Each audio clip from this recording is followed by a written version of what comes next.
Hey guys, what's going on? Welcome to another episode of Illustration Masterclass. Today, this is going to be another one of these quick videos that I'm going to do of a breakdown of some of Frazetta's work. And I'm just going to go over a couple of different things it is that I've noticed about looking at his work. This is going to be on my TikTok channel as well as on my YouTube. If you're coming from TikTok and you want to see some more content like this, there's a link in my bio to my YouTube, and you can find a whole bunch of tutorials. So let's go ahead and let's get into it. So there's three images I picked today that I want to talk about, and these three images I want to talk about them because they have the same principle in just different ways, and that is this triangle-like shape that is created by different elements of an illustration, right?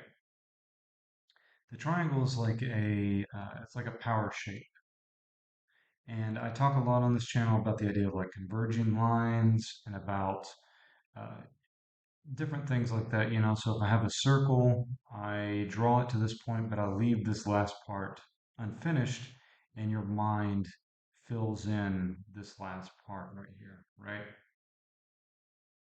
And you'll see that a lot of illustrators do exactly this. And they use a lot of elements of rhythm and a lot of elements of this kind of converging lines in order to create some really interesting aspects to this, right? So you have, for example, this leg that goes like this. I've talked about this on this channel before. We have this rhythm, this back and forth rhythm that's in the body, right? And then we have this kind of rhythm in these elements as well. And notice that they're all kind of swooping around and they're encasing this main figure, right? Like there's like this kind of C shape, C shape, C shape, or you could say an unfinished circle shape in each one of these different elements. And all of them are pointing their heads in the same direction, which is towards this figure, right? So let's look at some of the other ones it is that I have here, and let's look for that same principle, right? All right, again, totally different image. And at first glance, it may look like this principle is not applicable, but it is because you have this right here, right? Again, when I say that this is built on a triangle shape, I don't mean that literally you're going to find an unfinished triangle here, but in a lot of ways you do, right? Like we find it on the bottoms of these, and this goes up here, this goes like this, right? And so uh, this is our main focal point, is this top part. And it's no coincidence that we have these different elements that I've mentioned before in use here. Notice that he is the darkest shape, the shadow shapes that create this sense of mystery and a sense of interest that makes you want to look up here. And notice that this is the darkest shape and it's just this big, basically black shape, as opposed to everything else on him that is very detailed. Armor, the way the light bounces off, all of this, right? Similarly, we see the same sort of rhythm of motion as this goes up, this goes over, this goes up, right? The same sort of thing. Same sense of motion, and all of it is taking us up to where? To our focal point, which is here, which is at the top of this pyramid, or at the top of this triangle, rather.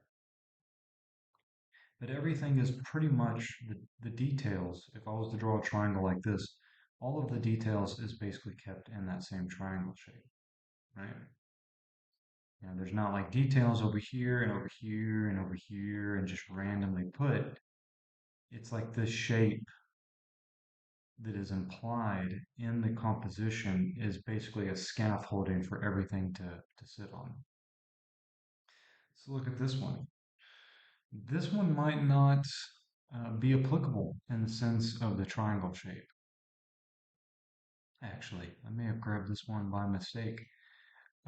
But there is some interesting elements of things going on here that I'm going to talk about. Right. This is something you see in Frazetta's work a lot, which is that you see these forms that kind of all fit together, that if you were to zoom out, they become clearer and more apparent. And the reason why this is because Frazetta did book cover designs. And one of the things he would do whenever he would do book cover designs is that he would try to create an image that was very recognizable from a distance, right? So you would see it from across the bookstore and it would immediately grab your attention and pull you towards it. So when we look at this image, there's a number of different things it is that we see that are of interest to us. For one, we have this big shape here, right? And this big shape here connects with this shape here, and all of this is pointing us where? It's pointing us to our focal point, which is this very dramatic image of a woman and her child about to be attacked by this pack of wolves, right? And it's a quite unsettling image. Um, but the way that he's able to convey this story of something like this happening is is pretty is pretty masterful in its technique, right? Because again, this goes back to what I was saying about rhythm, and we'll go ahead and we'll end it at this. Um, when I look at this in terms of the rhythm, we have a rhythm that goes up like this, we have a rhythm that goes like this, we have a rhythm that goes like this, and we can see it in the body of these figures, right? Again, we have this sort of motion that's going this way, and then this is moving in an opposite direction. And really, the only key of empathy that we have is this child that we see, that we vaguely see the face of here, and that really keys us into the empathy of the child. So there's a storytelling element, but it also leaves up to our imagination what expression the mother has on her face, right?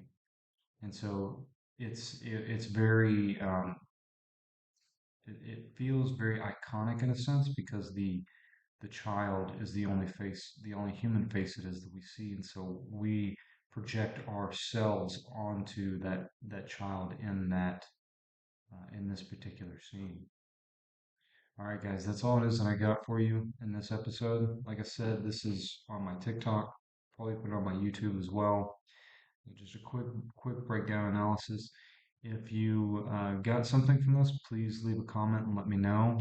I'm going to continue to post these up. If you're on TikTok and you want to see more tutorials, check out my YouTube channel. And I'll have more content coming up here soon for you guys through my Patreon and things like that. So, anyways, guys, thank you and take care.